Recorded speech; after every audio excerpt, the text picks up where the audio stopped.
All right, in this lesson we are going to learn how to graph a line using the standard form of a linear equation.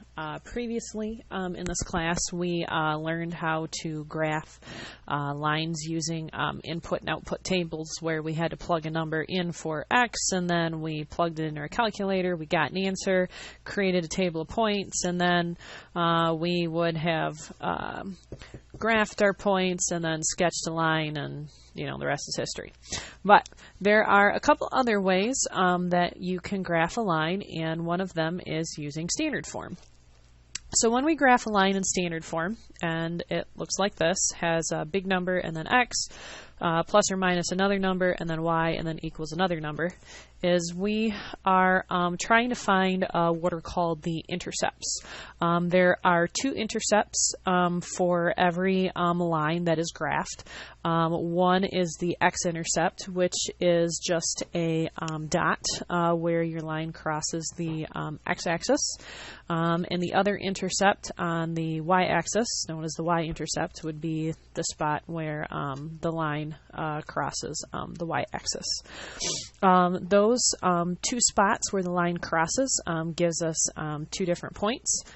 So we'd have a number and 0 in the y spot for the x-intercept, 0 in the x spot for the y-intercept, followed by a number. How does this help us graph a line?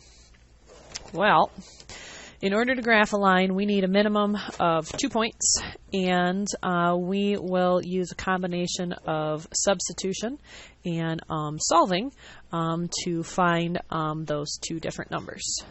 First example, 3x plus 4y equals 12. To find the x-intercept, I will take my equation, put 0 in the y spot. Everything else stays the same.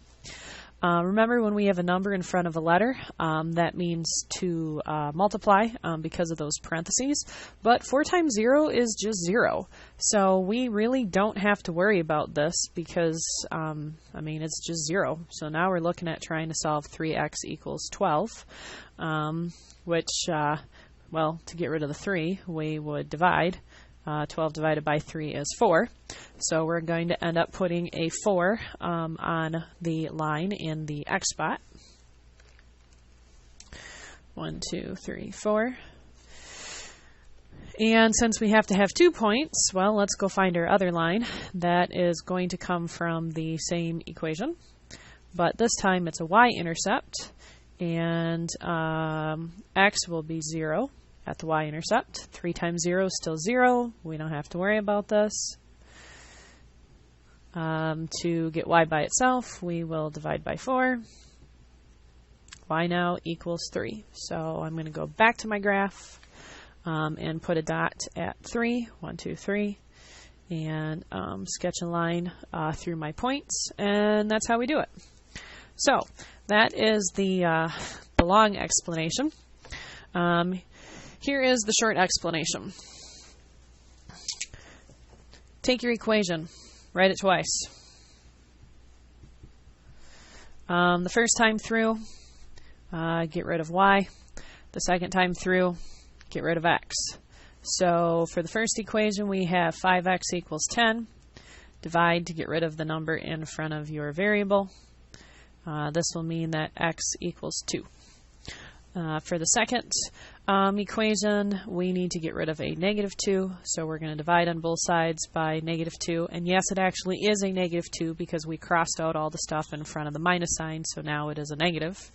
The 2's will disappear, y is by itself, and 10 divided by -2 is -5.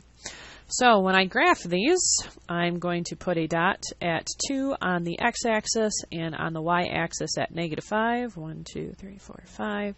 And sketch a line between my points. And that's it. We're done.